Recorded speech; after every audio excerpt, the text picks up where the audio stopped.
to London. Nope, I was wrong. It can get worse. Casey thought, hoisted off her feet and out of the shadows underneath the statue of the beast by two lumbering brutes. Her weak neck left her head dangling as she was lifted into the deafening temple filled with smoke. All she could see was the black and brown floor passing beneath her. Then torches drifted into view before the platform gave way to a 3-story drop into an ocean of bodies. The floor and its intricate carvings were nowhere to be seen, hidden by an arena's worth of dirty, angry people who seemed basically like the world's worst Oakland Raiders fans. What the hell was I thinking coming back here?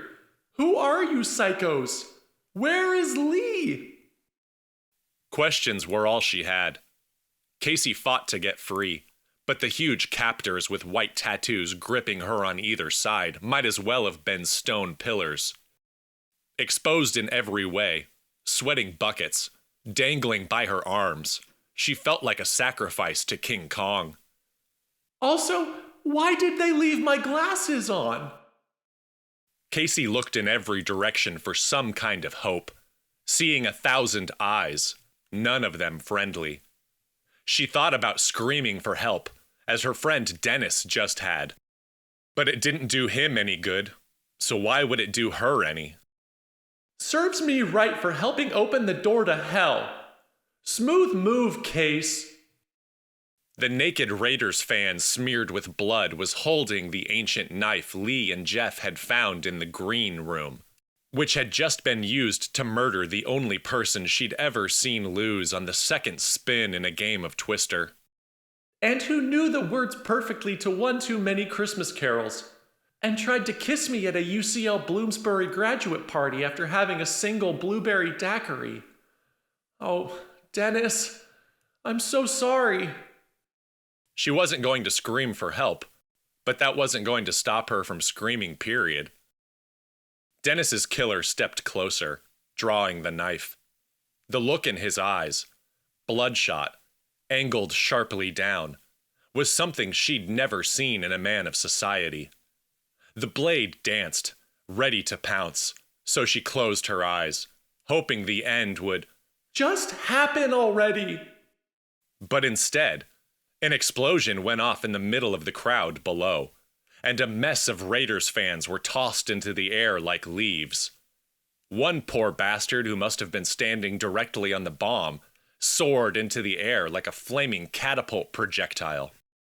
A second later, the body zeroed in on the plateau, and Casey saw the face of a man, wide awake, with thick eyebrows. To her amazement and bewilderment, he landed on his feet and charged up the stairs toward the plateau. The man, with the worst sunburn I've ever seen, was holding something like flaming paper bags in both hands, using them to pummel his way through the Raiders fans, sending them off the tall, skinny stairway. Casey heard a voice from the crowd scream, "What the hell are you doing?" Though the dark-haired man seemed not to hear it. Leaping the last 6 feet, he reached level ground, landing in a splash of smoke. The man fought toward Casey. "Not this way!" As the bloody Raiders fan wielding the dagger charged. By now, it was clear the flaming bags around the small man's hands actually were his hands, when one of them went through the Raiders fan's gut, out the other side, and retracted. The Goliaths were forced to drop Casey in order to deal with the new guy, who was either terrifying beyond reason or her personal savior. Dwarfed by their size, the dark-haired man ducked away from their hands and sent thundering punches into their ribs, cracking bones with each hit. Once he'd dispatched the giants, the dark-haired man leapt at the old woman in white, who made no moves to fight back, and, if anything, seemed in awe of the firefighter. He didn't care, however, and simply booted her off the ledge. The white-haired lady soared over the bone pit, landing out of sight with a squeal. Again, scary or savior? Within feet of Casey, the dark-haired man extinguished the fire around his arms and ripped off his leather mask and hides, revealing innocent sienna-brown eyes and a glowing, blistering tattoo of a goat. Or something ugly and creepy? On his chest. Casey was about to run, or fight back, when the man shouted with a true blue USA tongue. "Wait! I'm not one of them! I'm getting you out of here!" He tossed his hides over her shoulders for cover. It wasn't much, but helped. Then held out his hand to escort her. "Let's go!" What? No! Crap! What do I do? Casey looked for other options, but saw only furious Raiders fans making their way up the stairs en masse, looking for blood. She took the hand. It was warm, but didn't burn. The dark-haired man scooped her off her feet and hopped to the edge of the plateau overlooking the crowd, whose fury seemed to be directed at two individuals who clearly didn't fit in, their hands also glowing, this time in a deep blue, like the electric lanterns Casey and her team used at base camp. It looked as though one of the normal, non-glowing Raiders fans had turned on his friends as well, swinging dual swords in a bid for survival. "Parker, get down here!" the blue glowing female boomed. "Right, I can do this. I can do this," the short, dark-haired man assured himself. Casey shot him a glance as he took a running start with her in tow. Do what? But it was too late to worry. He leapt off the column, sending them soaring 40 feet. A second later, they landed with a shocking bang, reminding Casey of a car wreck, and a blast of hot wind, which hurled frenzied Raiders fans to the side. Casey was then set down, uninjured. "Get her out of here!" One of the glowing people, a huge man with a thick beard, called out. He then said something about finding a car and shifting, which Casey couldn't make out clearly. The blue glowing lady shouted back, "Not here! Move!" Casey then found herself in the middle of the weird new group of half-naked people. Not friends. While they fought the tide of Raiders fans toward the exit of the cathedral. The blows from the blue-handed fighters seemed to stun and stagger the Raiders fans for seconds on end, as though they were slowed in time until the flash dissipated. It proved effective on all sides, and by some miracle the escapees made it to the temple exit and entered the tight, dark tunnel out. In a twist of double luck, as the glowing people fought off those in their path, blasting sparks of blue, violet, red, and orange, the light also helped them navigate the darkness. A Raiders fan struck by the glowing woman stumbled backward into Casey. His mouth was forced open, revealing a thick green vine worming its way out, and then up through his eye socket into his brain cavity, where it broke out again. Brains splashed her face as Casey screamed the last of her voice out and hopped over the body, dashing to catch up to the others. Okay, friends! She dodged sword thrusts and stayed close to the bearded man, clutching the leather straps below his burning blue wings. Burning what?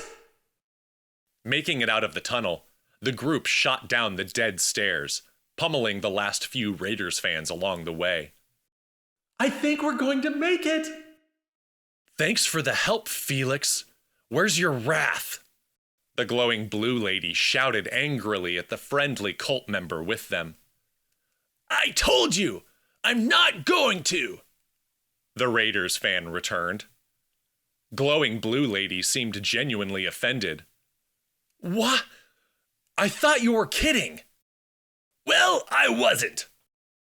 They raced on. At the cavern split, the glowing blue woman was about to lead them up the long way to the surface. Not that way! Casey called out, charging past the big bearded one, showing them the quicker path to the surface, which also had the added benefit of forcing their pursuers to reduce down to 2 or 3 at a time. Casey figured the majority would still go the long way, and she and her rescuers would at least have a few minutes' lead. With any luck, which I seem to be short of lately. The adrenaline pumping through her struck away the pain of running on gravel without shoes and muscles so tired she could barely feel them, but she knew she was likely cutting up her feet horribly. Anger helped push her along, fueled by her hatred of how naked she felt, as well as how naked she literally was. A jagged stone stabbed into her heel, sending her sprawling, but luckily the bearded man was there to steady her. "Get on!" he shouted, placing himself in front of Casey. She did as suggested, piggyback style, ignoring the horrid smell he gave off, holding on for dear life until they made it to the mouth of the cave. The group spit themselves out and dashed across the sand, while the evil Raiders fans poured from the tunnel to continue the chase. Spears whistled through the air and stabbed into the dirt around the escape party as they made their way up the ridge and toward the canyon mouth overlooking the camp. The blue glowing woman broke off to the left. "Go on ahead!" Racing up a rocky path set against the red rock wall, she disappeared into the crevice between it and the standing boulder the size of a 3-story Coke can. When Casey heard the woman roar and saw a flash of blue light, the stone started to tip. The man Casey now knew as Felix laughed and whimpered. Hannah? We're still here." Hannah is her name? Okay, got it. The wings on the man in front of Casey turned up the juice, nearly blinding her as he charged under the looming falling rock, passing out of the canyon just as dust began to rain down on their heads. The gigantic cylinder moaned and toppled into the mouth of the canyon, landing on a dozen Raiders fans who were near to passing through, sending a cloud of dust out like a brown wave crashing on shore. The escape party slammed on the brakes and turned to see if anyone had made it through. A moment later, a blue glow faded into view, hopping down from the rubble and out of the brown cloud. The lady, Hannah, waved them on, screaming, "What are you dumbasses waiting for?" Who is this magnificent woman? Casey and the others raced through what was once her camp, past what was once her tent, and came upon an old Jeep missing its roof. "Get in!" the dark-haired man shouted, followed by Hannah whistling loudly enough to make Casey bite her lip. Heavy horse hooves approached as Casey leapt into the back of the Jeep, and soon a tall black horse with a white middle, Oreo, charged in, sans a rider. Hannah leapt 8 feet, landing on the horse's back with the grace of a world-class gymnast in jeans, seized the reins, and bolted. Felix threw the car in gear and followed her through the tent forest, tearing them down along the way, wrapping them up in the axles of the Jeep. As those riding in the car were tossed from side to side, Casey was forced to hold on to the bearded man for stability, which proved difficult as they were both scantily clad and covered in sweat and blood, some theirs and some not. As the Jeep passed the last grove of tents, the moon erupted into view over the next hill as a brilliant yellow globe on the horizon. The Jeep careened up the slope, speeding into the ravine as the sounds of pursuit faded, leaving only the car's engine echoing off the rock walls and the wind in her hair. Felix was the first to speak. "So, that was nuts." "Are you okay?" the dark-haired man asked, turning to Casey. She nodded, keeping quiet and using the hides he gave her to cover herself as much as possible. "Mind telling us what the hell that was back there?" the bearded man bellowed at the dark-haired one, as if he were his father. "I don't want to hear it, Bennett," the dark-haired one shouted, ready for the jab. Bennett, got it. "We couldn't do nothing. And don't act like you weren't getting riled too. I saw you glowing." "Fuck yeah, you did," Felix shouted, reaching back to pat Bennett on the knee. Welcome to the Eve Club, my man. Bennett looked at his hands and grinned for a split second before turning mournful. Sorry, Al. You're right. You did good. And Al. That's everyone. Casey felt inclined to interrupt. Hi, Al, Bennett, and Felix. Quick question. Are you going to kill me? You think that's why I put my ass on the line back there? Al said harshly. Easy, Bennett said, turning to Casey. He's right, though. If we wanted you dead, we would have just let the Raythians finish you. Ew, they have a name? Raythians? It's a long story. They're basically devil worshippers who keep rocks as pets, Bennett answered. Accurate, Felix agreed. So, why are you dressed like them? Casey asked. Mentioning it seemed to jog their minds all at once, and the three men ripped off their leather disguises, discarded them, and changed into clothes they had stuffed under the seats of the Jeep. Al and Bennett handed Casey some items. Grabbed extras, just in case. Been going through a lot of clothes lately, Bennett said, the comment seeming like a shot at Al somehow. Casey took the jeans, an old camp counselor t-shirt, and shoes, and quickly put them on. Thank God. Gimme. No more nakedness with strangers. No more cults and temples. No more weird bullshit threatening my life, please. We went in there to find someone and found you instead, Bennett said, answering her original question. Not that I'm complaining. We'll get you to safety, but first we have some questions. For starters, what's your name? No harm there, I suppose. Casey? Felix caught her gaze in the rearview mirror. Was that your camp back there, Casey? It was. My team discovered the temple a few weeks ago. I'd left to escort samples back to the lab, but when I lost contact with my friends, I decided to return with a search party. Instead, we found your Raythians. Or they found us. Casey was hit with a wave of emotion she wasn't prepared for, and took a moment before continuing. I'm sorry. I know you just saved me, and I don't mean to sound ungrateful. I am, just... Al finished lacing his shoes. Trust me, we get it. This is a heavy world to get thrown into, and we're not trying to be pushy, but we need to know about those artifacts. They were nothing special, Casey said, shaking her head. A dagger, some rocks, things that might have been important to an ancient people, but not enough to tell us anything. We don't even know who made the temple. Did you say rocks? How many?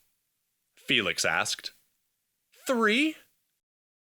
Al, Bennett, and Felix shared a dire glance. What? What does that mean? Where are the stones now? Bennett asked. Her new friends were starting to sound as obsessed with these things as the Raythians.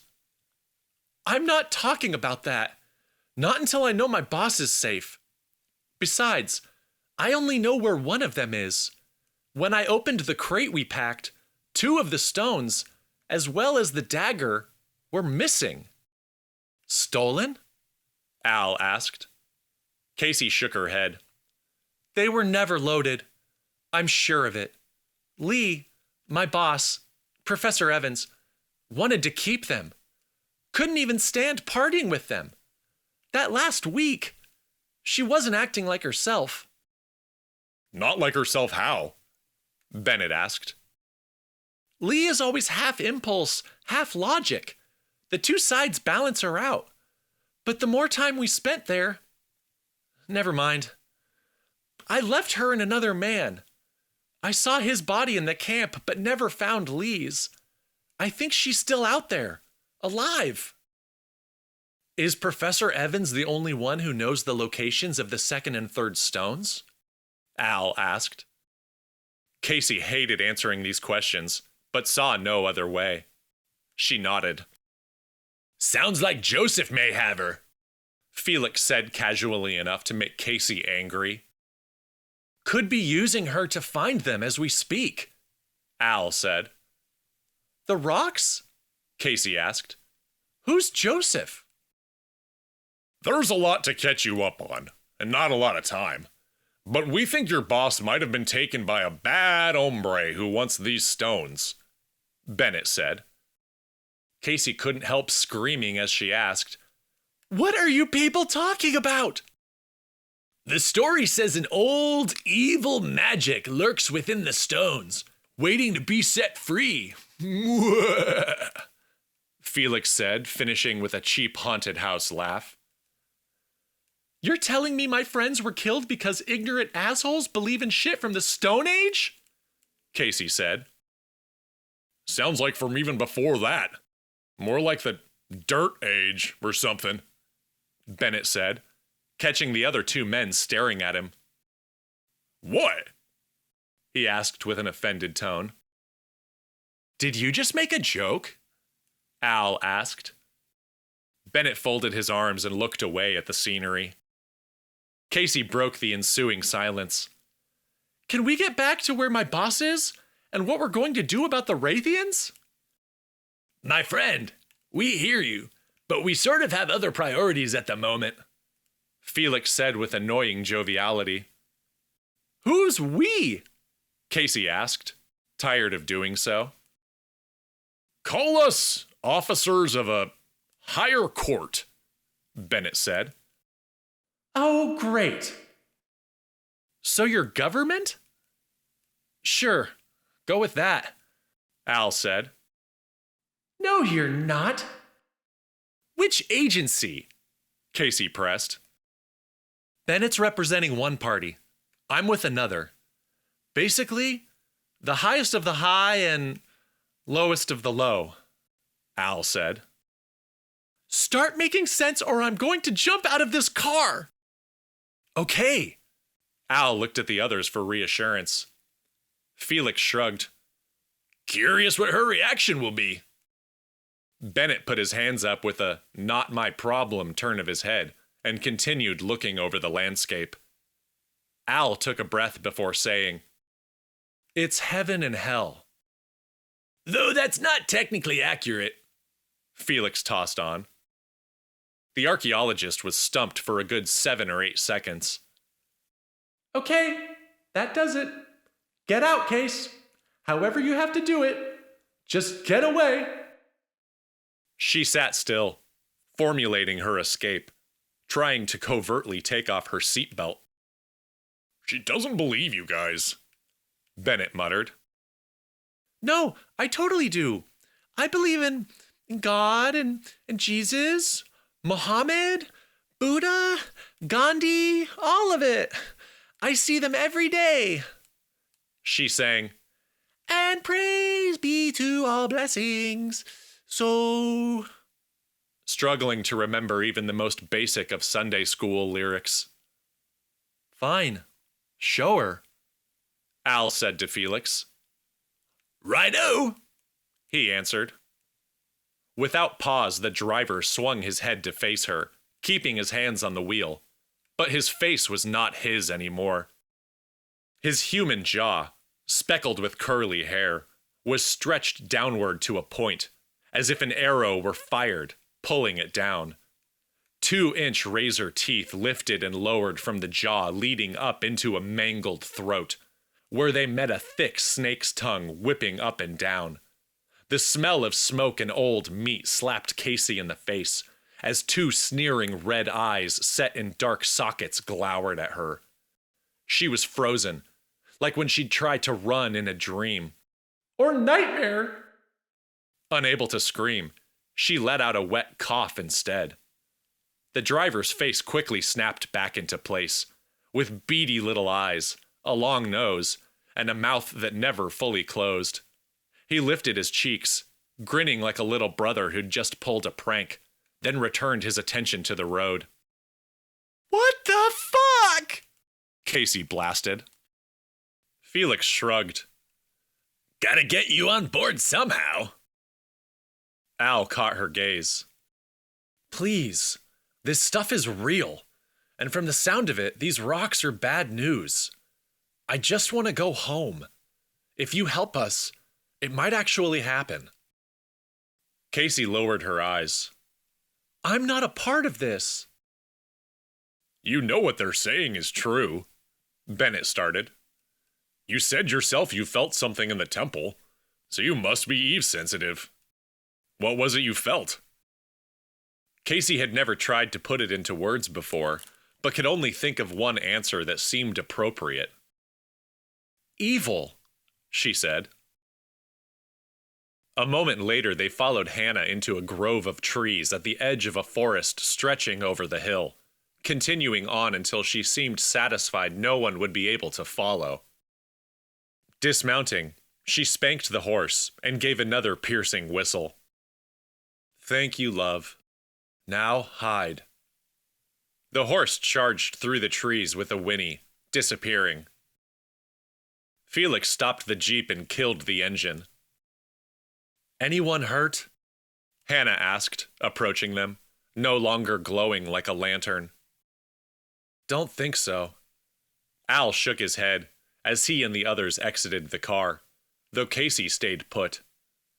Hannah grabbed her clothes from the back of the jeep and proceeded to change, and for the first time, Casey noticed her brilliant eyes, shimmering like violet starlight. Heaven. Right. Felix started excitedly. Boy, have we got a lot to tell you. Casey here says... Hannah cut him off. I heard your whole conversation. So... She eyed Casey while sliding on her leather jacket. We know where at least one stone is. Whoa, hold up. I haven't told you anything yet and have no way of knowing if I can trust you, Casey said. After everything that's happened? Bennett asked, taking a step away from the jeep before suddenly stumbling over.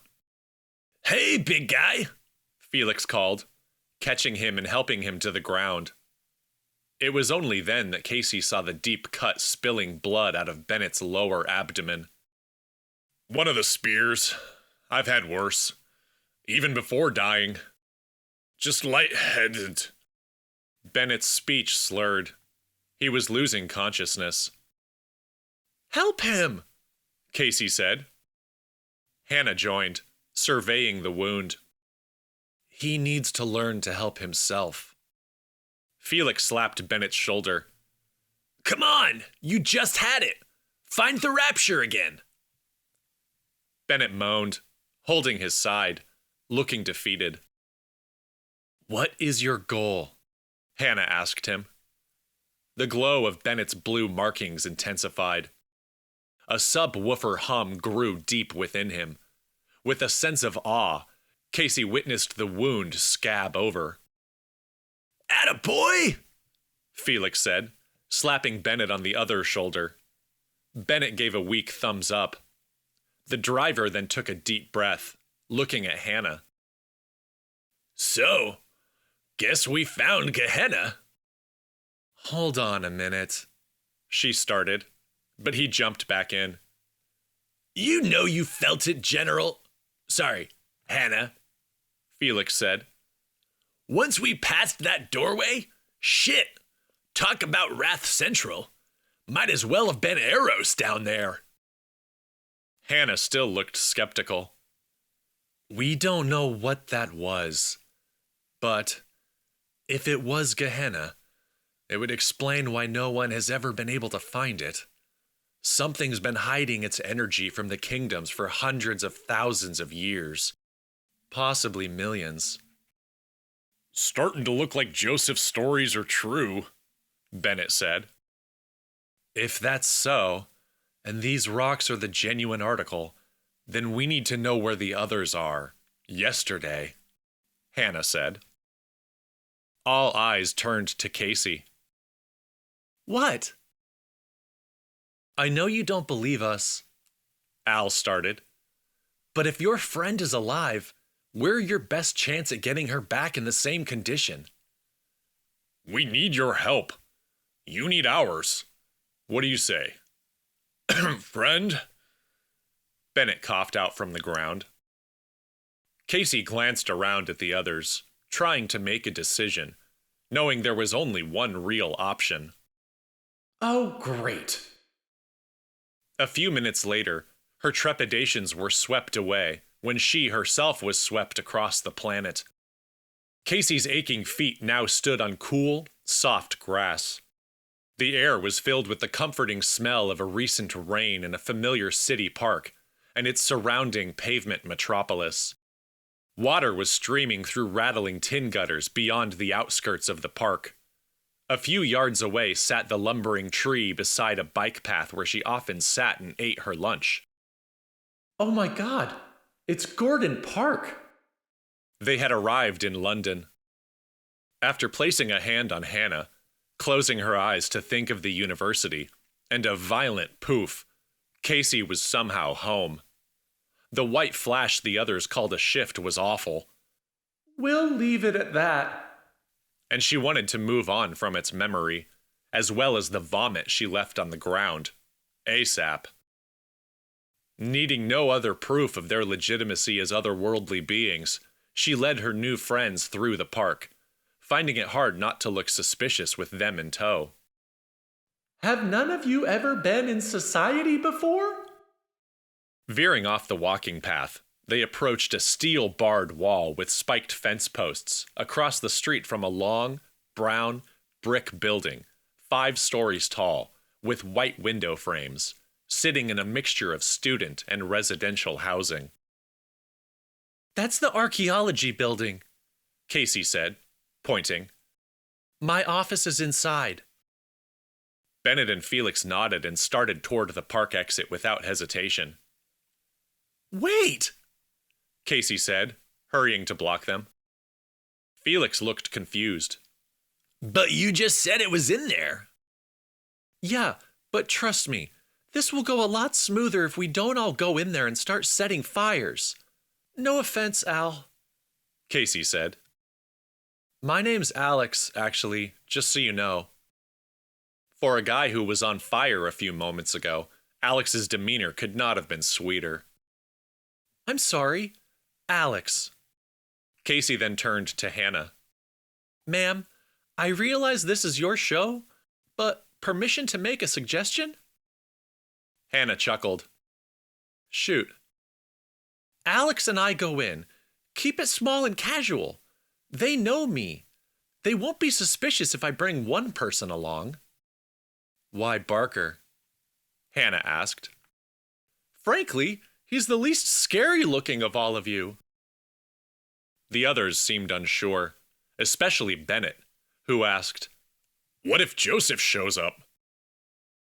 "We'll cover the perimeter.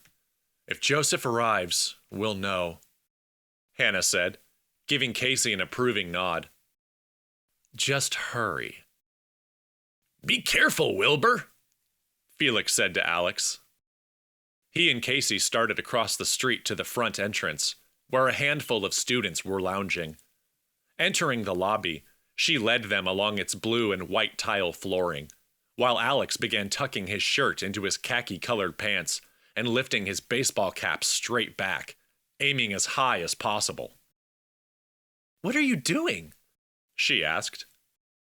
"No one suspects a man who wears their hat this high," he finished, putting on a toothy grin. Whatever you say. They neared the security desk outside the glass door into the library. Sitting in the chair was an elderly man with a bushy caterpillar mustache Casey didn't recognize. Oh no. Where's Irene? He looked up from his book when they neared. "Evening, folks. Coming for a late visit?" Casey read his name tag. Maurice Mathers. "Hi, Maurice. I'm faculty. Well, contractor. And I forgot something in my office, but I thought this was a perfect opportunity to show my friend around. He's visiting from out of town." Maurice huffed and put his book down. "This may not be my usual building, but I know the rules, ma'am.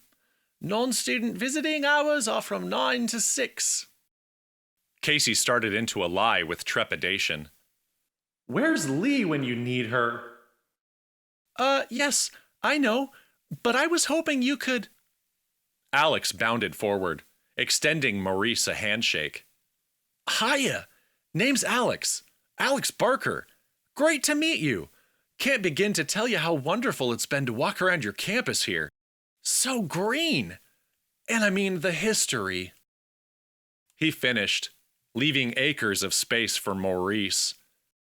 2 agonizing seconds later, the security guard snapped to a tight-lipped grin and returned the handshake. And you'd think nobody ever thought about that, Maurice said. Just going about their days, never appreciating where it all came from, never even bothering to look down at the ground beneath their own ridiculous feet. Alex shook his head and put his hands on his hips, as though it was the worst news he'd ever heard. I hear ya. I'm a nature man myself, a camp counselor at Pshaw Lake, Maine. He pointed at the t-shirt Casey was wearing. Sure enough, Pshaw Lake, Maine. Gave her one of my old shirts. Yeah, beautiful country. He then pointed outside. And I tell you what else is a shame? I saw the construction you've got over here on Taviton Street. Just awful. Those guys will tear up anything they can get their hands on. Alex shook his head once more, as though stopping just shy of saying tisk, tisk, tisk. Well, that's all they do, isn't it? Just destroy it all and build new, useless, ugly malls no one asked for? Maurice agreed boisterously. Then fill them with good-for-nothing fusion restaurants. He finished, heated, but also laughing. Casey moved closer to the door, swiped her keycard, and interrupted. So, about the thing I forgot upstairs? Maurice, distracted, waved them on. Oh, sure. Your friend can go with you. Thank you so much, Alex said, shaking Maurice's hand once again. Keep on protecting history, because if we don't, well... Maurice gave him a friendly shot in the arm. Say no more. I'm on it. Cheers. You folks have a good night. Casey and Alex hurried through the carpeted library and past studying students to the elevator hallway. Once inside, they began an anxious, boring ascent. So, running around with angels and demons. What's that like? She asked halfway up. Alex laughed and sighed. Not what I expected, that's for sure. And don't let Hannah hear you calling her that, even though she probably just did. An angel? Why? I don't think they like being lumped in with what us mortals think of them. And what about you? Casey asked cryptically. What do you mean? I mean, you are human, right? He looked away with fearful eyes, possibly reliving some recent bad memory. I'm not sure anymore. They arrived. Alex stepped out of the elevator to check the hallway before letting Casey out. He followed her past a series of doors leading to project labs until they reached the second to last. After Casey punched the code into a keypad, the door unlocked, and they hurried into a large, unoccupied white-walled room, lined with shelves and dotted with desks and workspaces. Long metal arms with magnifying glasses attached stretched down over the tables from a framework of white tubes running the length of the ceiling. Turning on the fluorescent overhead lights, Casey made her way down the lanes of artifact shelves in the rear. Where is it? Where is it? She searched the many spots the rock could have ended up. Finally, a black box she recognized came into view. Got you! Taking it from the shelf, she opened it and pulled away the heavy protective cloth, revealing the middle-sized black stone, gleaming like freshly polished marble. This what you're looking for? Casey asked. I have no idea, Alex said, reaching for the stone. But when his hand drew near, It began to tremble. Maybe you should hold on to it, he suggested. You guys really are afraid of these things. Casey wrapped the stone and snapped the box shut as Alex started out of the lane with haste. Let's get out of here, he said, darting across the room so fast Casey had to run to keep up. When the exit was mere yards away, a white flash overtook the room.